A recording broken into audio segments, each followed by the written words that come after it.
Шоу-бизнес, мой инстаграм, я твой стресс.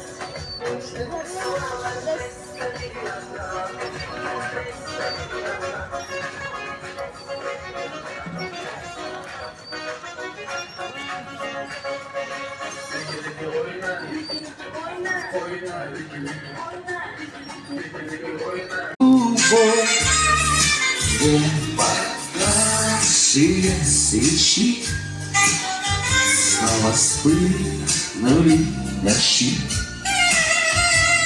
Снова считали их, скорейшими дотла.